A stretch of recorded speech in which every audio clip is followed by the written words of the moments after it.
ఓం నమః శివాయ. ఓం నమో నారాయణాయ. ఓం శ్రీ స్వర్ణాకర్షణ కాళభైరవాయ నమో నమః. ఓం శ్రీ నరదృష్టి నివారణ కాళభైరవాయ నమో నమః. నమస్తే అస్తు భగవన్ విశ్వేశ్వరాయ మహాదేవాయ త్రయంబకాయ త్రిపురాంతకాయ త్రికాగ్నికాలాయ కాలాగ్నిరుద్రాయ నీలకంఠాయ మృత్యుంజయాయ సర్వేశ్వరాయ సదాశివాయ శ్రీమన్మన్మహాదేవాయ నమో నమః. హరి ఓం. మా ఛానల్కి స్వాగతం. చూస్తున్న వీక్షకులకు ప్రేక్షకులకు ప్రియ కాళభైరవ భగవద్బంధులకి స్వాగతం పలుకుతూ మమ్మల్ని ఎంతగానో ఆదరిస్తూ ఉండబడినటువంటి ప్రియ సోదరీమణులకు సనాతన ధర్మ సంరక్షకులకి అందరికీ కూడా మహాశివరాత్రి పండగ శుభాకాంక్షలు. మహాదేవుడి యొక్క ఆశీస్సులు అందరిపైన ఉండాలని, అందరినీ చల్లగా ఆశీర్వదించాలని, నిండు నూరేళ్ల ఆయురారోగ్యాలకు అందరికీ ప్రసాదించాలని, జాతక చక్రంలో ఉండబడిన గ్రహ గమనాలు దోషాలు తొలగిపోయి ఎవరైతే ఏదైతే కోరుకుంటున్నారో అన్నింటా విజయాన్ని సాధించేటువంటి ఆశీర్వచనాన్ని భగవంతుడు అందరికీ ప్రసాదించాలని మనసారా కోరుకుందాం. 1-3-2024 నుండి 15-3-2024 వరకు పుట్టినటువంటి వారందరికీ కూడా ముందస్తుగా జన్మదిన శుభాకాంక్షలు. గతంలో వివాహం చేసుకున్న వారికి వివాహ వార్షికోత్సవ శుభాకాంక్షలు. ద్వాదశ రాశుల్లో గ్రహ గమనాల్ని ఒకసారి వీక్షింపచేద్దాం. మేషరాశిలో గురు సంచార స్థితి, కన్యరాశిలో కేతు సంచార స్థితి, మకర రాశిలో కుజుడు మరియు శుక్ర సంచార స్థితి, కుంభరాశిలో రవి బుధాదిత్య రాజయోగము మరియు శనేశ్వర స్వామివారి యొక్క సంచార స్థితి. ఏడాది తర్వాత రవి భగవానుడు కుంభరాశిలో సంచారము, 30 సంవత్సరాల తర్వాత శని భగవాని చేత రవి తన స్వక్షేత్రమైనటువంటి శని భగవాన్తో కలిసి సంచారం చేయడము ఇది ఒక యోగదాయకం అని చెప్పి గమనించగలగాలి. అలాగనే మీనరాశిలో రాహు సంచార స్థితితో ద్వాదశ రాశుల్లో గ్రహ గమనాలు ఈ విధంగా ఉన్నాయి.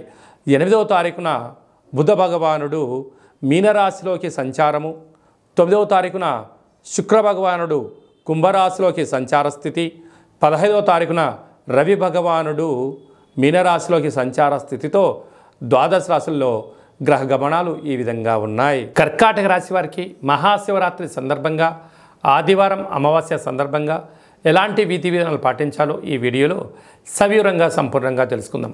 కర్కాటక రాశిలో ఏ నక్షత్రాలు వస్తాయనగా పునర్వసు నక్షత్రంలోని చివరి పదం 4వ పాదము, పుష్యమీ నక్షత్రంలోని 4 పాదాలు, ఆశ్లేష నక్షత్రంలో 4 పాదాలు కలిపితే కర్కాటక రాశి. చాలామందికి పుట్టినటువంటి కాల సమయంలో డేటా ఆఫ్ బర్త్లో లేనటువంటి కారణం వలన పేరు యొక్క మొదటి అక్షరాన్ని అనుసరిస్తూ రాశిని తెలుసుకునే ప్రయత్నం చేద్దాం. అవి ఏ అక్షరాలు అన్నట్లయితే హీ, హూ, హే, హో, డా, డి, డు, డే, డో అక్షరాల వర్ధుడు కర్కాటక రాశి జాతకులే. కర్కాటక రాశి అధిపతి చంద్రుడు.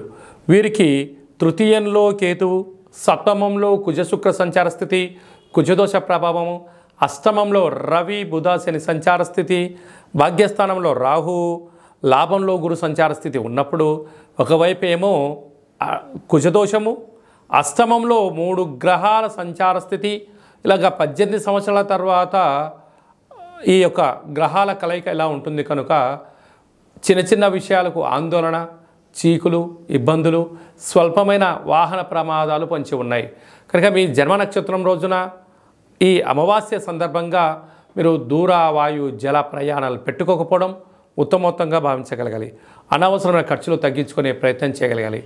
ఆధ్యాత్మిక చింతన ఉండగలిగినట్లయితే అద్భుతమైన జీవన విధానానికి మీరే మార్గదర్శకులు అవుతారు అని చెప్పి గమనించాలి.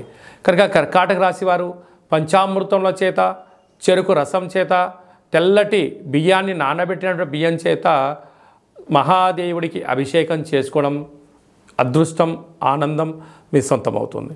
అలాగే ఆదివారం అమావాస్య సందర్భంగా తెల్లటి పుష్పాల చేత కాళభైరవ స్వామికి అర్చన, విశేషమైనటువంటి తెల్లటి పుష్పాలు, తెల్లటి వస్త్రాల చేత అభిషేకం చేసి తెల్ల జిల్లేడు వృక్షం దగ్గర దీపం పెట్టగలిగినట్లయితే గ్రహదోషాలలో ఉండబడిన ఆటంకాలు తొలగిపోయి అదృష్టం మీ సొంతం అవుతుంది. స్వయం వృత్తులు, సేవారంగాలు, హోటల్ వ్యాపారాలు, నీటి వ్యాపారాలు, మిల్క్ బిజినెస్ చేసేటువంటి వారందరూ స్వయం వృత్తుల వారికి వ్యవసాయ సోదరీమణులకు సాఫ్ట్వేర్ ఉద్యోగస్తులు కొద్దిపాటి జాగ్రత్త అవసరమని చెప్పి గమనించాలి. మార్చి 1వ తారీఖు నుండి 15వ తారీఖు వరకు ముఖ్యమైనటువంటి పండుగల గురించి క్లుప్తంగా సవివరంగా సంపూర్ణంగా తెలుసుకుందాం. 4వ తారీఖున సోమవారం బహుళాష్టమి సందర్భంగా అచితాంగ కాళభైరవ స్వామి స్మరణ, ధ్యానము, కూష్మాండ దీపము, సౌభాగ్య ముడుపు కట్టడం వలన సకల అష్టకష్టాలు తొలగిపోతాయని చెప్పి గమనించగలగాలి.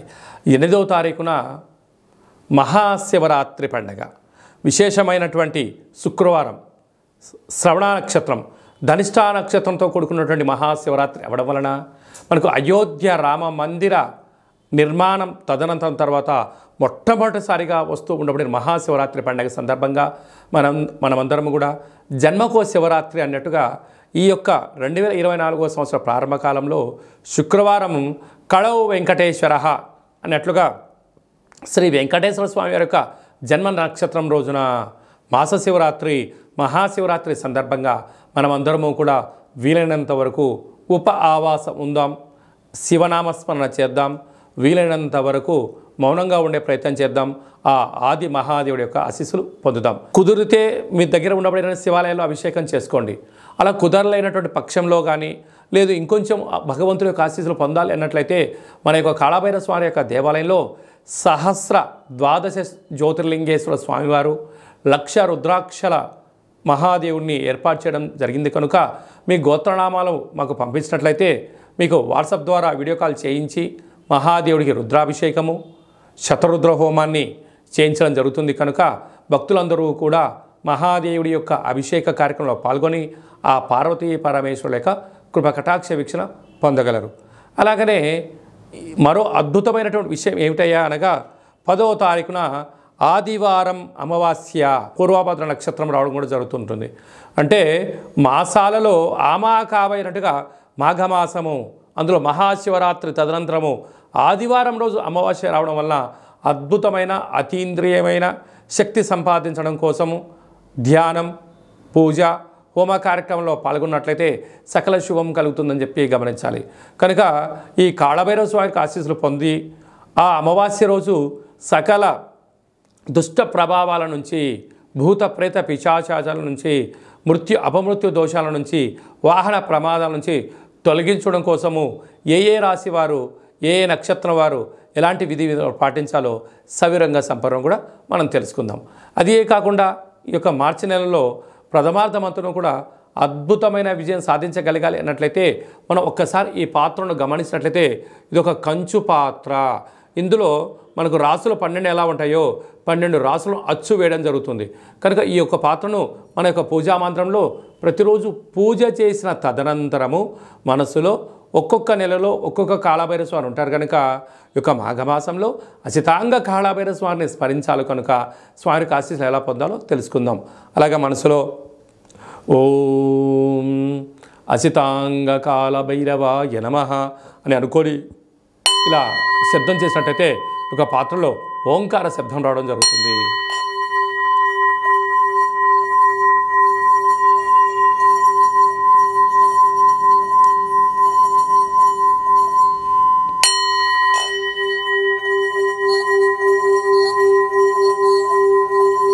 ఈ శబ్ద తరంగాల ద్వారా గృహంలో మనకు ఉండబడినటువంటి దరిద్ర దేవత బయటికి వెళ్ళిపోయి బయట సంచరిస్తూ ఉండబడినటువంటి లక్ష్మీమాత మన గృహానికి వస్తుందని చెప్పి కూడా గమనించగలగాలి. కనుక ఒక కాళభైరవ హోమాన్ని, కాళభైరవ స్వామి యొక్క పిరమిడ్ని, ఈ యొక్క అక్షయపాత్రని, డాలర్ని, కంకణాన్ని, మీకు కాలికి చేయి కట్టుకునేటువంటి సౌభాగ్యమైనటువంటి రక్షణ కవచాన్ని కూడా ఏర్పాటు చేయడం జరుగుతుంది. ఆసక్తి గలవారు ఈ కింది నెంబర్ని సంప్రదించి అక్షయ పాత్రను సొంతం చేసుకుందాం, అష్ట కష్టాలకు దూరంగా ఉందాం, అష్టైశ్వర్యానికి స్వాగతం పలుకుతామని చెప్పి గమనించాలి. మీ యొక్క వ్యక్తిగత జాతకం తెలుసుకోవాలనుకుంటున్నారా? మీరు పుట్టినటువంటి తేదీ, నెల, సంవత్సరం, సమయం, మీరు పేరు, మీరు ఏ వృత్తి చేస్తున్నారో రాసి మీరు వాట్సాప్ పంపించగలిగినట్లయితే సంపూర్ణమైనటువంటి 100 సంవత్సరాల జాతకాన్ని రాసి పంపించి పుట్టినప్పుడు గ్రహ గమనాలు ఎలా ఉన్నాయి, ప్రస్తుతం ఎలా ఉన్నాయి, రాబోయే కాలం ఎలా ఉండబోతున్నాయో సవివరంగా సంపూర్ణంగా కూడా మీకు తెలియజేయడం జరుగుతుంది. చాలామందికి డేటా ఆఫ్ బర్త్లు లేనటువంటి వారికి మీ పేరు యొక్క మొదటి అక్షరాన్ని అనుసరిస్తూ కాళభైరవ ఉపాసన చేత రమణ శాస్త్రం ద్వారా, గవ్వల ద్వారా మీకు జ్యోతిష్యం తెలియచేస్తూ భూత భవిష్యత్ ఉత్తమాలను కూడా తెలియజేయడం జరుగుతుంది. కనుక మీ వ్యక్తిగత జాతకం తెలుసుకోవాలనుకుంటున్నట్లయితే ఈ కింది నెంబర్ సంప్రదించి అపాయింట్మెంట్ తీసుకొని సంప్రదించగలరు. అలాగా మీ అబ్బాయికి కానీ అమ్మాయికి కానీ ఎంత వివాహ ప్రయత్నం చేసినా వివాహం అవ్వడం లేదా, జాతకంలో ఎలాంటి దోషాలు ఉన్నాయి, వచ్చేటువంటి అమ్మాయి యొక్క కానీ అబ్బాయి యొక్క జాతకంలో ఎలాంటి యోగాలు ఉన్నాయో వివాహ పొంతన మన యొక్క దేవాలయంలో అద్భుతంగా చూడడం కూడా జరుగుతుంది. గతంలో వివాహం చేసుకున్నటువంటి దంపతులు తరచూ గొడవపడడం కానీ, పోలీస్ స్టేషన్లో గొడవలకు వెళ్తున్నట్లయితే మీ పేరులో స్వల్పమైన మార్పు చేత మిమ్మల్ని ఆ పార్వతీ పరమేశ్వరులు ఎలా కలిసి ఉంటారో మీరు అలా కలిసి ఉండడానికి ఆధ్యాత్మిక సలహాలు సూచనలు కూడా ఇవ్వడం జరుగుతుంది. అలాగా మీకు అబ్బాయి కానీ అమ్మాయి కానీ పుట్టినట్లయితే వారి యొక్క పుట్టినటువంటి తిథి ప్రకారంగా, రోజు ప్రకారంగా, డేటు ప్రకారంగా, నక్షత్ర ప్రకారంగా ఎలాంటి పేరు పెట్టుకోవాలో ఆధ్యాత్మికమైనటువంటి పేర్లను మీకు సూచించడం జరుగుతుంది. అదే కాకుండా చాలామందికి కాళభైరవ మంత్ర ఉపదేశం ఎలా తీసుకోవాలి, కాళభైరవ సాధన ఎలా చేయాలి, కాళభైరవ స్వామి ఆశీస్సులు ఎలా పొందాలో అని అనుకుంటుంటారు. వారందరికీ కూడా మన యొక్క దేవాలయంలో మంత్రోపదేశం, జపము, తర్పణము, హోమ కార్యక్రమాన్ని ఎలా చేసుకోవాలో తెలియజేస్తూ ఆధ్యాత్మిక సలహాలు సూచనలు మీకు ఇవ్వడం జరుగుతుంది. కనుక ఆసక్తి గలవారు ఈ కేంద్రము సంప్రదించి ఈ మహాశివరాత్రి సందర్భంగా అందరి యొక్క గోత్రనామాల్ని మీరు పంపించినట్లయితే మీకు పూజ చేసి స్వామి యొక్క ప్రసాదాన్ని ఒక రుద్రాక్షను ప్రసాదంగా కూడా పంపించడం జరుగుతుంది. కనుక అందరూ కూడా గోత్రనామాల్ని ఈ యొక్క ఫోన్ నెంబర్లకు వాట్సాప్ పంపించగలరు. అందరిపైన మహాదేవుడి యొక్క ఆశీస్సులు ఉండాలని కోరుకుంటూ ఆశీర్వచనం. సర్వమంగళ మాంగళ్యే శివే సర్వార్థి సాధికే శరణ్యే త్రయంబకే దేవి నారాయణి నమోస్తుతే. హరి ఓం. శతమానం భవతి శతాయు పురుష సతేంద్రియ ఆయుష్యేవేంద్రియే ప్రతిష్టతి. ధనం ధాన్యం బహుపుత్రలాభం శత సంవత్సరం దీర్ఘమాయు. సర్వే జనా సుఖినో భవంతు. లోకా సమస్తా సుఖినో భవంతు. సర్వం శివార్పణమస్తు. ఈ వీడియో మీకు నచ్చినట్టయితే లైక్ చేయండి, షేర్ చేయండి. మేము చేస్తున్న వీడియోలు మీకు ముందస్తుగా నోటిఫికేషన్ రావాలి అన్నట్టయితే సబ్స్క్రైబ్ చేసుకొని ఆల్ అనే బటన్ కూడా తెలియచేయండి. మీరు ఎవరి క్షేమాన్ని కోరుకుంటున్నారో లేదా మీ క్షేమాన్ని ఎవరైతే కోరుకుంటున్నారో వారందరికీ ఈ మహాదేవుడి యొక్క అభిషేక కార్యక్రమమైనటువంటి ఈ వీడియోను అందరికీ ఫార్వర్డ్ చేయండి. మహాదేవుడి యొక్క ఆశీస్సులు పొందండి.